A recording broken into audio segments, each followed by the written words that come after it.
დააკვირდით ამ გოგონას, მას შეუძლია მექანიკური მოძრაობით თავის კანზე სხვადასხვა ფიგურები გამოისახოს. თქვენ თუ იცნობთ მსგავს მდგომარეობას, დაწერეთ კომენტარებში, მე კი დეტალურად აგიხსნით, რა ხდება ამ დროს.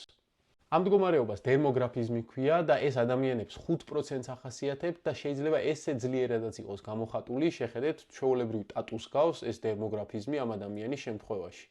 ამ მდგომარეობის გამომწვევი უცნობია, თავიდან ფიქრობდნენ, რომ ალერგიული გენეზი ჰქონდა, რადგან მსგავსი სახის გამონაყარი ახასიათებს ასევე ალერგიას, თუმცა კვლევების შედეგად ვერანაირი ალერგენის იდენტიფიკაცია ვერ მოხდა, რაც ამ მდგომარეობას შეიძლება იწვევდეს. თუმცა რაც ვიცით დერმოგრაფიზმზე, ეს არის გამომწვევი მექანიზმი. ეს არის პოხიერი უჯრედი, რომელიც ამ მექანიკური გაღიზიანების შედეგად კანზე ზოგიერთ ადამიანში და კონკრეტულად 5%-ში ადამიანებისა აქტივირდება და გამოყოფს ჰისტამინს. ეს არის ის ნივთიერება, რომელიც ალერგიის გენეში მონაწილეობს, შესაბამისად ამ შემთხვევაში გვაქვს ორი სხვადასხვა გამომწვევი, მაგრამ საბოლოოდ ერთი და იგივე შედეგი ამ კანზე ურტიკარიული გამონაყრის სახით.